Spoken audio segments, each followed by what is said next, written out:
I never thought that a simple weekend retreat to my friend's lakeside cabin would end up being the day I lost everything. Or so I thought. When I pulled up to my house, the home I had poured my soul into for 40 years, I noticed the front lawn first. My rose bushes were trampled. My pots of lilies and lavender, the ones I'd nurtured since my husband passed, lay smashed in the driveway. And right there in the middle of it all, my clothes, my photo albums, even my late husband's old fishing rod were piled like a mountain of trash. I stepped out of my car, my knees wobbling so badly I had to grip the door just to stay upright. I remember thinking, surely this is a mistake. Surely they wouldn't. But then I saw the note taped right to the front door, like a slap to the face. I'm sorry, Mom. My wife's parents are moving in with us. There's no room for you anymore. I hope you understand.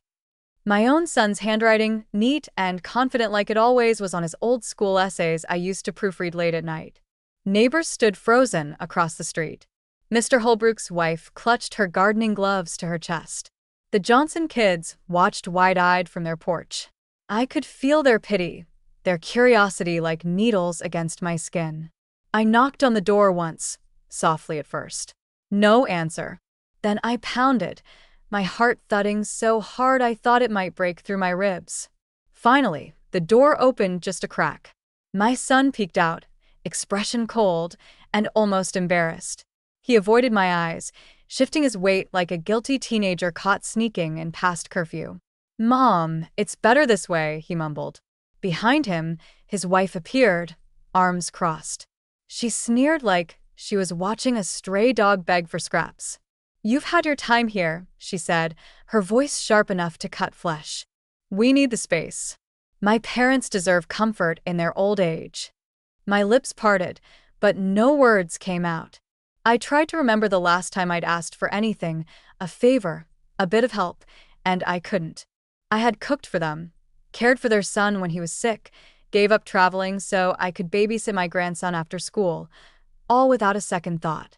My son reached out, not to comfort me, but to push the door closed. I heard the lock click, a final echoing sound that seemed to bounce inside my skull. I stood there in the June heat, sweat rolling down my spine, my trembling hands clutching that note like a lifeline. All I could think was they loved my house more than they ever loved me. And just like that, I knew I was done. Not defeated, not broken, but done. Being alone is better than being used. I took a deep breath, wiped the tears that were threatening to spill, and picked up my old suitcase from the pile. One small bag. That's all I needed now. As I walked away, I felt every stare from the neighborhood pierce into me. But for the first time in decades, I felt a dangerous sort of calm bloom in my chest. I sat on a cracked green bench at the edge of Riverside Park, clutching my suitcase like it was the last piece of solid ground. In my life, birds chirped around me, the late afternoon sun filtering through the leaves. The world kept moving as if nothing had happened. Children ran past. An old man tossed breadcrumbs to pigeons. A young couple argued quietly over a spilled coffee. And there I sat, invisible. I glanced down at my trembling hands, still smudged from picking up my dirted photo albums and my husband's fishing rod. My hands used to be strong, the same hands that planted every hydrangea in that yard that needed bread every Sunday morning, so my son would wake to the smell of home. I thought about the mornings in that house, the hush before dawn when I'd slip into the garden with a cup of black tea, the dew wetting my slippers. I could almost hear my grandson's small feet pattering down the hallway, his sleepy voice calling, "Grandma, can I help you water the roses today?" I gave them everything. I gave up weekend trips with my friends because my daughter-in-law needed a break. I skipped retirement cruises because my son's business was struggling, and I thought my savings could keep him afloat. I missed birthdays, reunions, all because someone needed me to stay behind and hold things together. And yet today, they wouldn't even open the door. I pulled out a crumpled tissue from my pocket and dabbed at the sweat on my forehead, pretending it was only sweat. An older woman walking by gave me a sympathetic look, but didn't stop. I didn't blame her. Who wants to get tangled in someone else's humiliation? I don't know how long I sat on that park bench after the sun dipped below the trees. My thoughts felt like they were made of fog, floating and crashing into each other. But somewhere in that haze, things started to become clear. I started replaying every conversation I'd ever had with my daughter-in-law. I remembered her fake sweet tone whenever guests were around, the way she called me, Mom, just loud enough for others to hear. But behind closed doors, it was always, you really shouldn't let him eat so many sweets, or your decorating style is so old-fashioned. We should modernize. And the hints, God, they'd been there for so long. The small comments about downsizing when my son lost a client at work, the jokes at dinner about how cozy it would be if her parents moved in someday. I remembered how she'd once looked me straight in the eye and said, "You know, when we finally make this house ours, we'll turn your gardening shed into a guest spa." At the time, I had forced a laugh, thought she was just talking big as she always did. But now that memory felt like a blade sliding between my ribs. And my son, my own boy who used to run to me after every scraped knee, who used to fall asleep on my lap with his breath warm against my neck, he had been slipping away for years, hadn't he? When she entered his life, he started coming to me less for advice and more for money. Each "thank you, Mom" became emptier, like a formality he checked off a list. I thought I was helping. I thought I was keeping the family together. But sitting there replaying those moments, I realized they had been planning this slow exile for a long time. They didn't want me there anymore. They wanted the house. My house. The place where my husband and I spent every anniversary cooking steaks out on the back patio. Where my grandson had learned to ride a bike. Where I planted my first rose bush the year we moved in. My lips curled into a bitter smile. What a fool I had been, believing that family loyalty was enough to keep me safe. I felt a sharp ache in my chest, but it wasn't grief this time. It was something else, something harder, sharper. A decision beginning to crystallize. A street lamp flickered to life nearby, illuminating the thin lines on my hands. I had earned every one of them, every wrinkle, every scar. I had been the backbone of that family for decades. I had been the one up at midnight when my son was sick. I had been the one who never left no matter what. And this was my reward. I folded the photo of my grandson carefully and slid it back into my purse. No more illusions. No more excuses for them. I stood up slowly, feeling my knees protest, but I didn't mind. Each step I took away from that bench felt lighter than the last. I didn't know exactly what I would do yet, but I knew this. They thought they'd won. They thought they had finally gotten rid of me. They had no idea that I was just getting started. The next morning, I found myself at a tiny diner tucked behind the main street. It smelled like burnt coffee and old memories, the kind of place that felt safe in its shabbiness. I sat in a corner booth, hands wrapped around a chipped mug of tea I hadn't even sipped. I stared out the window, watching people hurry past, each carrying their small burdens, each living in their own little world. That's when I heard a voice I hadn't expected. "Martha." I turned slowly, and there she was. Janet, my old friend from the neighborhood committee. She was holding a paper bag of cinnamon rolls, her eyes wide with shock and something else, pity. "Oh my God, are you okay?" she asked, sliding into the booth without waiting for an invitation. I opened my mouth, but no words came. Janet reached out and squeezed my hand. That small kindness, that single warm touch, was enough to make the dam inside me crack for just a moment. I forced it back before it spilled over. "They kicked you out, didn't they?" she said, her voice dropping to a whisper. I stared at her, stunned. She leaned in closer, lowering her voice even more. "I wasn't going to say anything, but I overheard your daughter-in-law at the farmer's market a few weeks ago. She was telling someone they were planning to sell the house once you were out of the way. I thought she was joking. I mean, who does that to their own family? But she seemed so matter-of-fact about it, like she'd already decided your future for you." My stomach twisted. A sour, heavy knot formed in my chest. Janet shook her head slowly, her face a mixture of anger and sadness. She said they were going to use the money to pay off her parents' debts and finally live comfortably. She even bragged about how easy it would be since you were so trusting. My fingers curled into the sides of my mug until my knuckles turned white.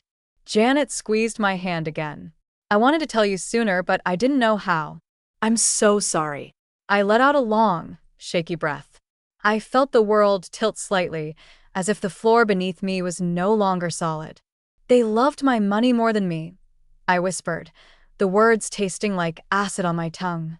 For a moment, I saw my son's face as a boy, chubby cheeks, bright eyes, clutching my hand tightly whenever he got scared. I saw him standing proudly at graduation, hugging me so fiercely I thought my ribs might crack. Where did that boy go? I pressed my hand to my heart, trying to steady the storm inside me. My whole life, I believed love meant sacrifice, that if I just gave enough, they'd understand my worth. But standing there, I realized love without respect isn't love at all. It's a transaction. Janet looked at me, with tears welling in her eyes. What are you going to do now?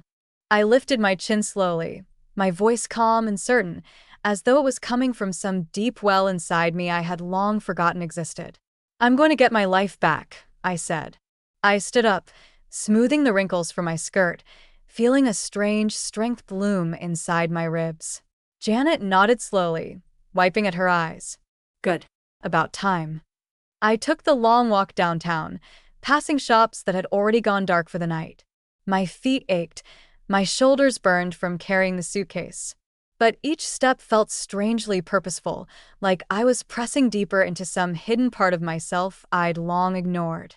When I finally reached the Arts District, I paused in front of a red brick building tucked between a gallery and a tiny flower shop. The sign above the door simply read Studio 7. Years ago, before I gave up everything for family, I worked as a part-time art assistant at a community center. The director had always admired my dedication. So much so that she helped me secure a small studio apartment as part of a staff housing program. I'd held on to it, paid the minimum rent each year, kept it as my quiet escape. I almost forgot I even had the keys until that night when my fingers found them deep in my purse. I unlocked the door and stepped inside. It smelled of old paint and dried flowers. The windows were dusty, the furniture sparse. Just a small bed, a kitchenette, a worn-out armchair. But it felt like a sanctuary.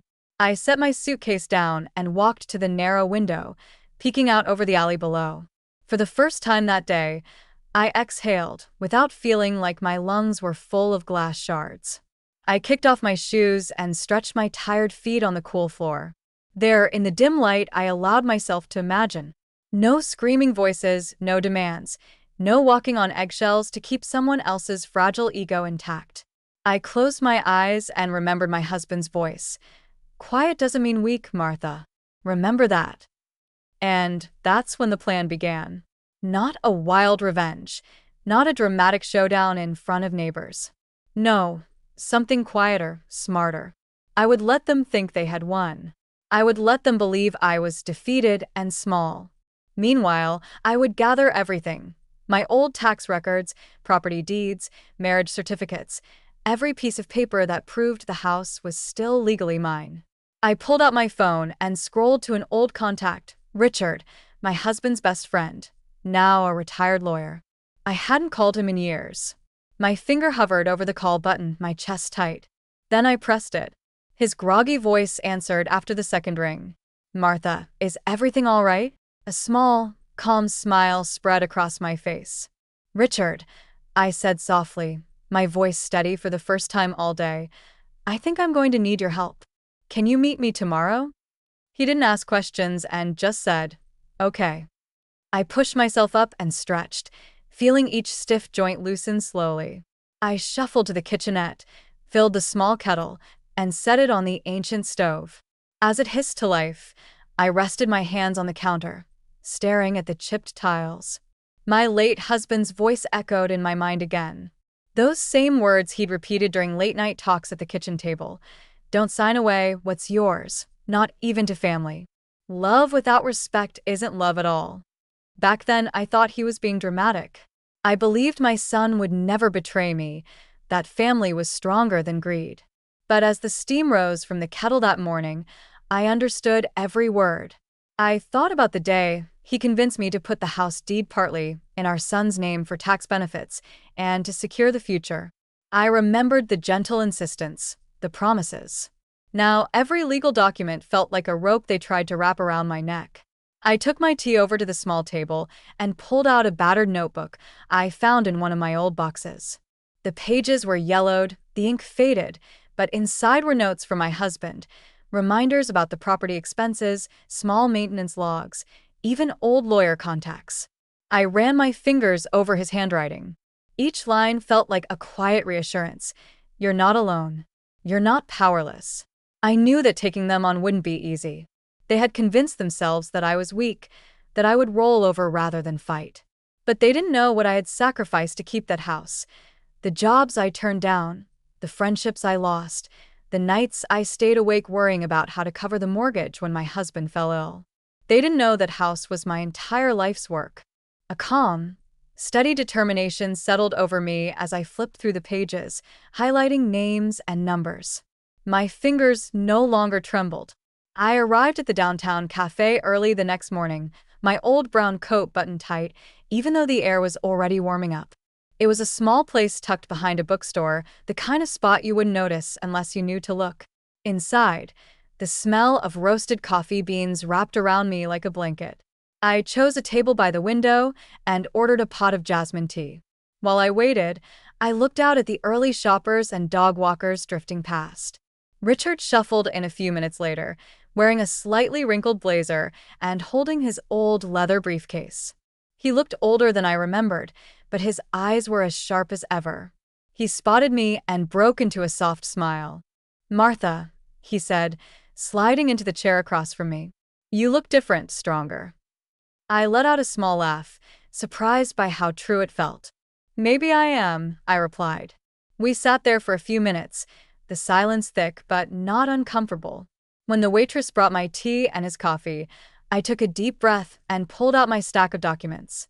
He listened patiently as I explained everything, how they threw me out, the note on the door, the piles of my life's memories on the lawn. His expression shifted from surprise to quiet fury. "They thought you wouldn't fight back," he murmured, tapping one of the deeds with his finger. "But these documents, they're still in your name. The main title, they can't sell anything without your signature." A warmth bloomed in my chest. Not relief exactly, but a first flicker of real power. Richard went on, his voice low and steady. "We'll file an immediate injunction to stop any transfer attempts. After that, we can clarify your full ownership and serve them a legal notice. You'll be back in control." I nodded slowly, absorbing every word. Then he leaned in, his eyes narrowing. "But Martha, you need to be prepared. They're going to come at you harder when they realize you're not disappearing quietly." I swallowed, feeling the weight of it. But instead of fear, there was a cold, steady resolve in my gut. "Let them come," I said. "They've already taken everything they could from me. There's nothing left for them to break." We went through each page together, marking the important details. As he scribbled notes, I caught sight of my reflection in the window. I barely recognized the woman staring back. There were still lines on my face and gray streaks in my hair, but behind my eyes was something unshakable. I thought about the life they tried to take from me. The evenings tending my roses, the smell of fresh bread drifting through the halls, the echoes of laughter that used to fill those rooms. They didn't deserve it. After we finalized the paperwork plan, Richard patted my hand gently. "You're doing the right thing, Martha," he said. "It's time they learned you're not the woman they imagined." I squeezed his hand, feeling stronger than I had in years. As I stepped out of the cafe into the bright morning sun, I felt a sudden surge of energy. I wasn't just surviving anymore. I was fighting. I was back in my studio that night, folding documents into a neat stack when my phone buzzed. My son's name flashed across the screen. For a moment, my thumb hovered over the answer button. Part of me wanted to let it ring out, to hold on to the silence I had finally reclaimed. But I answered. "Mom," he said immediately. His voice was tight, as though he were trying to force concern into it. "Where are you? We've been worried." I almost laughed. Worried? After tossing me out onto the lawn like a broken chair, he dared to play the worried son. "I'm fine," I said, my tone flat, giving him nothing to latch onto. There was a pause on the other end. I imagined him pacing, running a hand through his hair like he did when he was lying. Listen, he continued. I think we all got a bit heated. We didn't mean for things to get so out of hand. Can we meet just to talk? I felt a sour taste rise in my mouth, but I agreed. I wanted to see his eyes when he realized what he'd lost. We arranged to meet at a diner downtown, the same one where I'd first heard the truth from Janet. I arrived early, taking a booth by the window. The server sat down a cup of tea, and I watched the steam curl, thinking of all the meals I'd cooked for him, the hands I'd held when he cried as a boy. When he finally walked in, he looked more tired than I'd ever seen him. His wife was right behind him, her face sharp and alert. They slid into the booth across from me like two actors stepping onto a stage. Mom, he started, reaching across the table for my hand. I pulled it back, folding it in my lap. His eyes flickered. We wanted to apologize, he said quickly. It was a misunderstanding, really. We just thought it would be easier if we… Easier for who? I cut in, my voice calm but slicing right through his rehearsed script. He swallowed, glancing at his wife. She took over immediately. We're under a lot of stress, you know that, she said, her voice honeyed and thin. My parents have nowhere to go. And we thought, well, since you're so independent, maybe you wouldn't mind staying elsewhere for a while. I watched her closely, her carefully chosen words slipping around the truth like oil on water. She reached into her bag and pulled out a thick envelope. These are some final property transfer papers, she said smoothly. We thought maybe if you signed them now, it would clear everything up and we could all move forward as a family. I looked at the envelope for a long moment. My hands itched to tear it apart. Instead, I smiled faintly, pushing it gently back toward her. I'll think about it, I said, keeping my voice even. She forced a laugh, though her eyes hardened at the edges. Of course we knew you'd be reasonable. My son finally looked up at me, then really looked.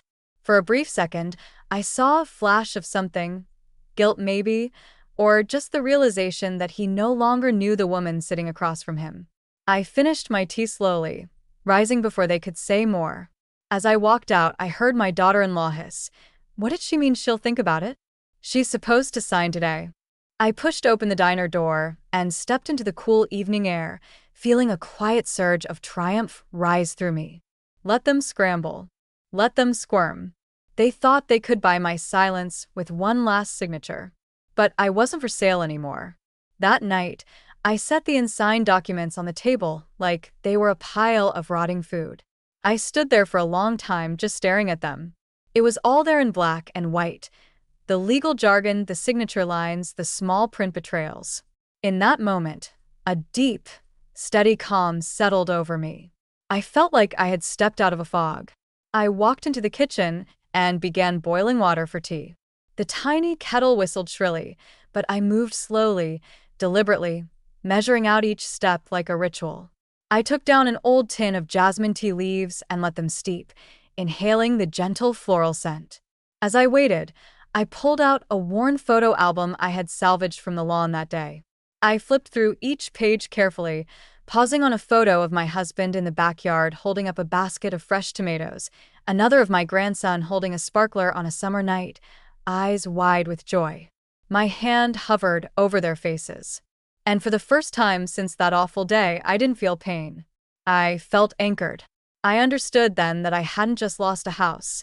I had lost the illusion of family. They had taught me, finally and brutally, that love without respect is nothing but a cage.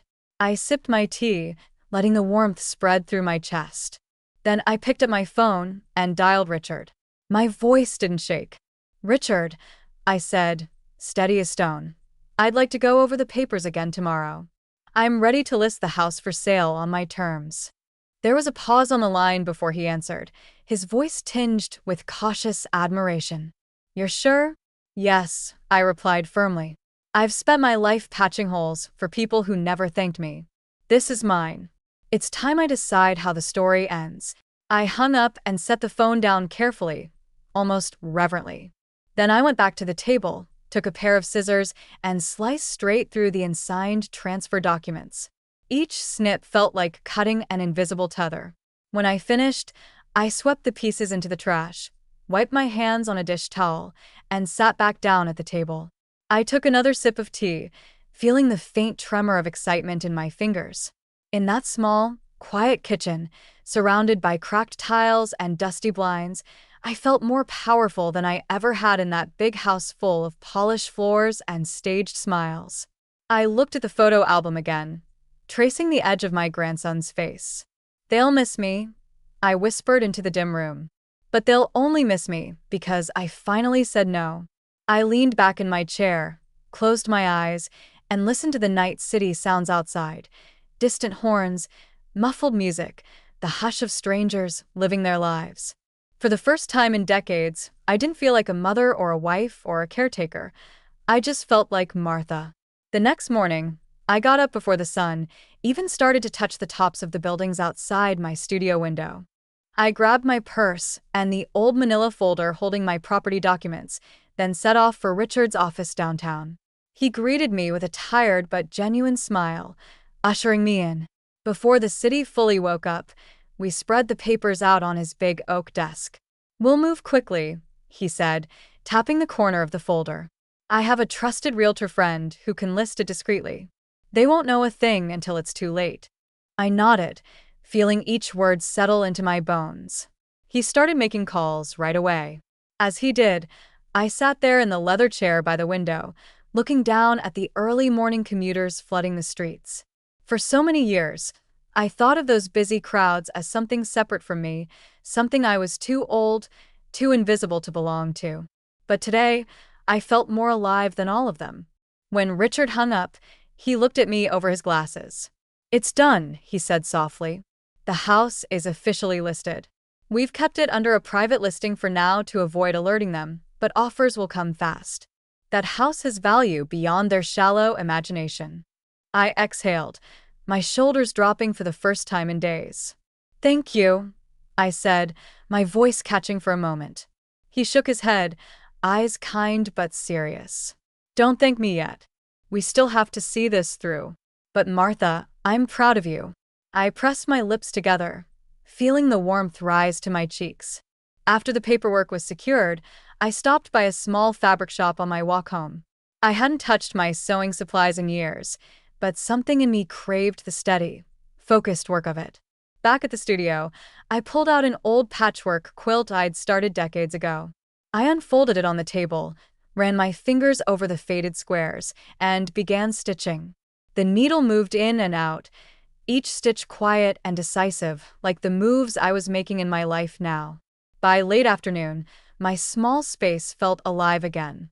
Threads scattered across the table, soft music playing from a dusty old radio, and the faint scent of jasmine drifting from my teacup. I knew they would soon learn what I had done.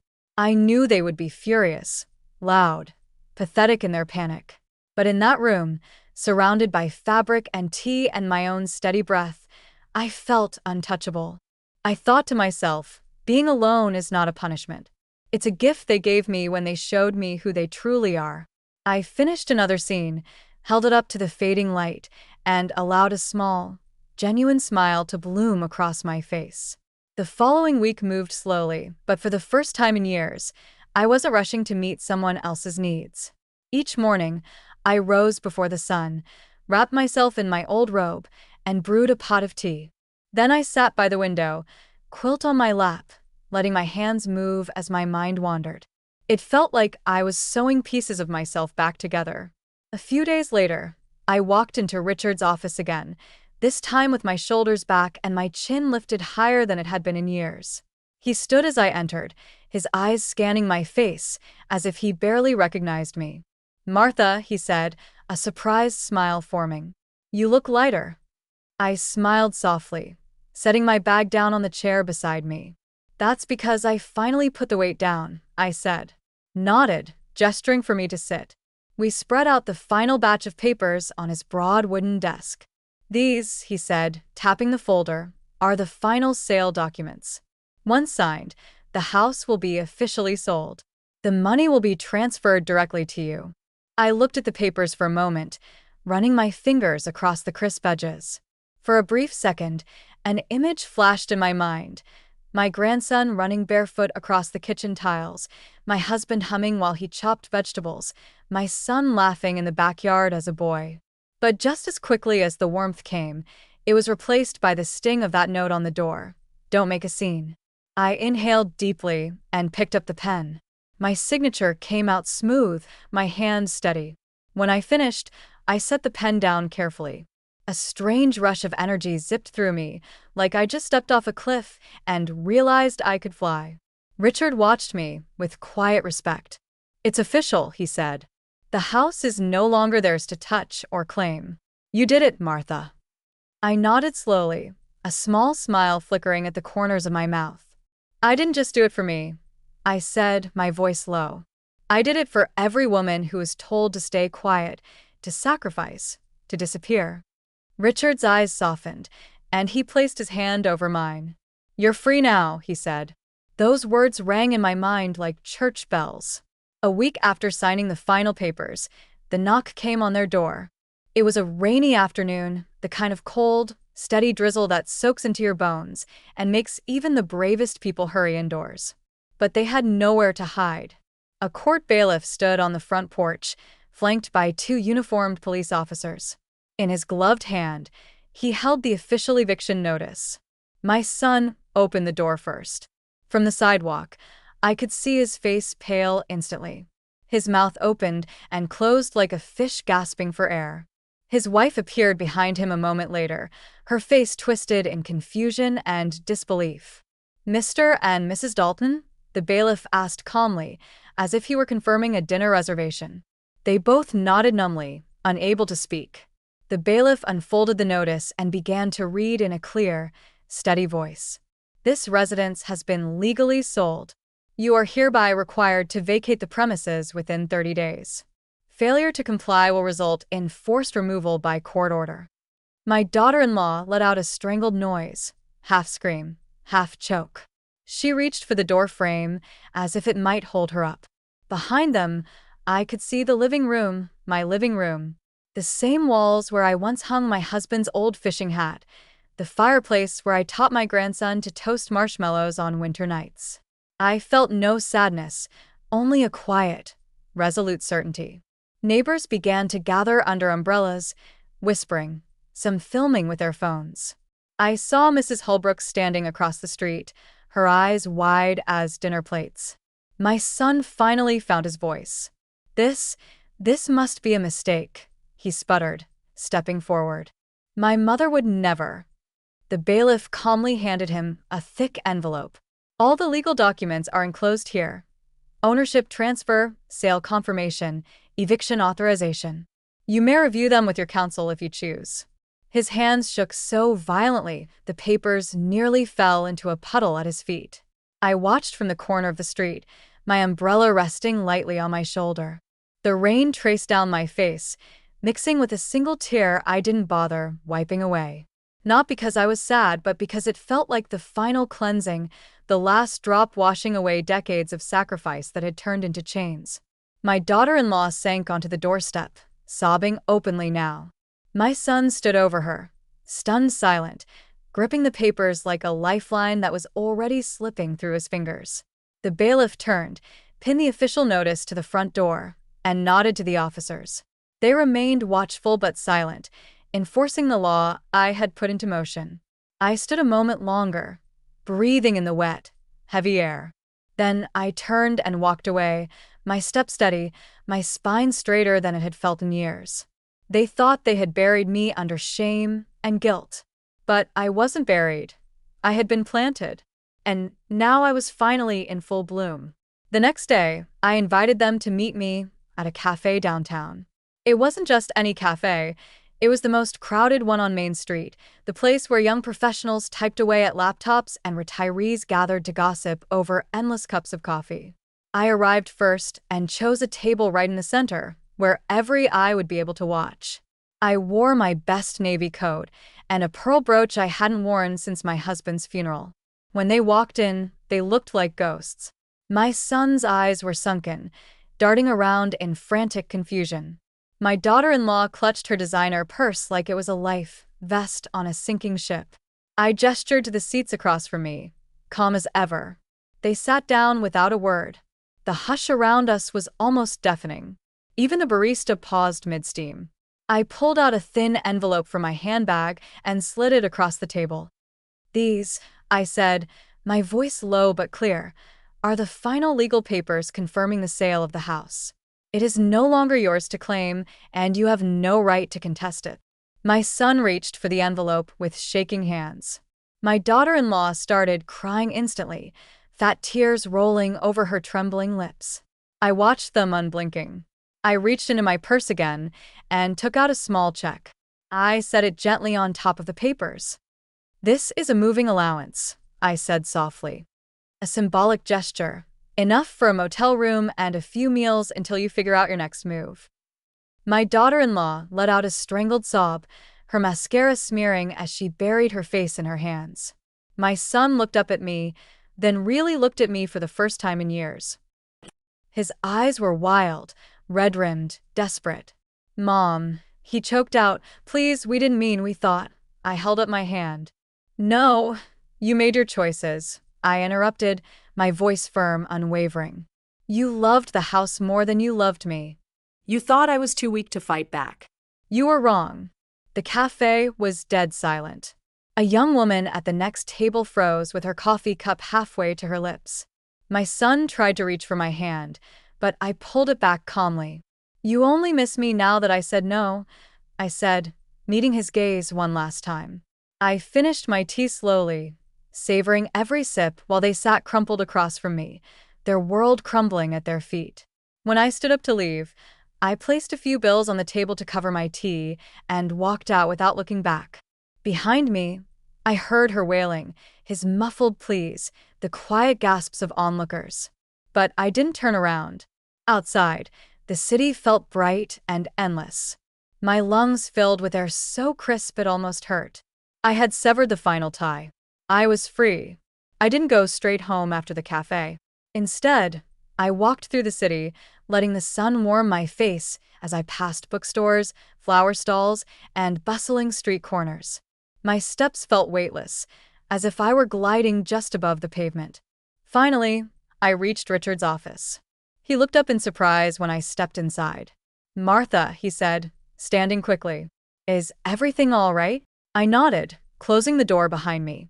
"I want to make one more change," I said, my voice steady, but edged with something fierce and final. I sat down across from him and pulled out the thick folder containing all my financial documents.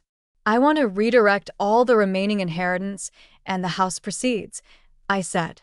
"Set up a trust fund for elderly support programs, shelters for women in crisis, something that will actually help people who need it, not people who see me as a walking wallet." Richard stared at me, stunned. Then slowly, a proud, almost fatherly smile spread across his face. "You're sure?" he asked softly. I looked at him, really looked. "They only loved my money," I said. "Now, they won't have either." Richard leaned forward, nodding as he began drafting the paperwork immediately. We spent the next hour going over every detail. Each time I signed a page, I felt a shackle fall away from my heart.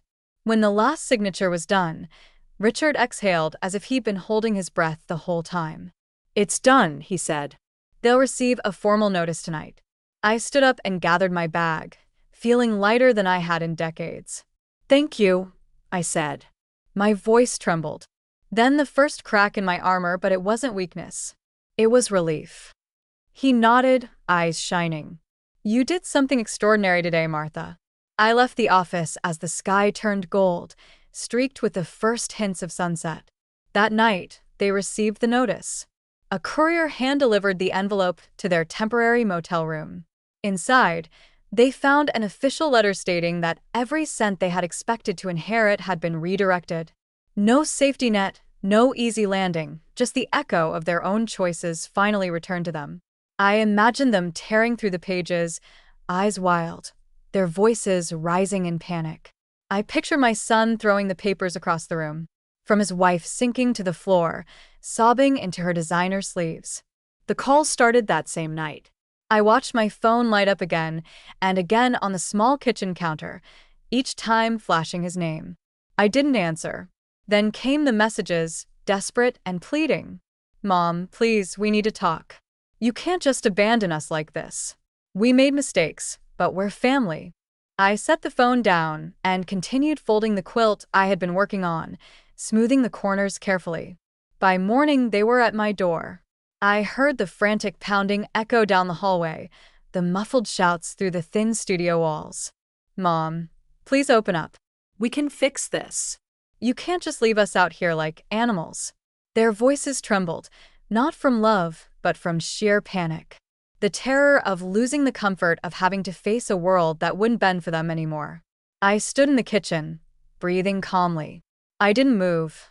I didn't even glance at the door. After a while, the pounding turned to begging. My daughter-in-law's voice cracked, thin and desperate. Please, we'll do anything. We can't live like this. Think of your grandson. A sharp, bitter laugh almost escaped my lips, but I swallowed it back. They only miss me now that I said no. Eventually, their cries faded into exhausted sobs, then silence. I heard their footsteps retreat down the hallway. I imagined them shuffling back to their rented motel room, heads low, eyes darting away from every neighbor's glance because the neighbors had started to talk. Word spread fast after the eviction notice. The same neighbors who used to wave politely from their driveways now whispered behind fences. I overheard Mrs. Holbrook at the corner store, her voice sharp and disbelieving. After everything she did for them, they left her out like an old rug and thought they'd get away with it. Another neighbor shook his head, adding, "You can't treat people like that and expect no consequences." The irony wasn't lost on me. All those years I spent shrinking myself to keep peace, bending to avoid embarrassment. And now my silence was gone. My story was loud, echoing through every street in that neighborhood. They were alone now, truly alone. Later that day, I blocked both their numbers. I deleted the voicemails without listening. I closed every door they might try to slip back through, every window they might try to pry open.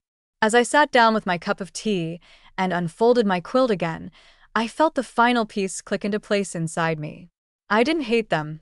That would still mean they held space in my heart.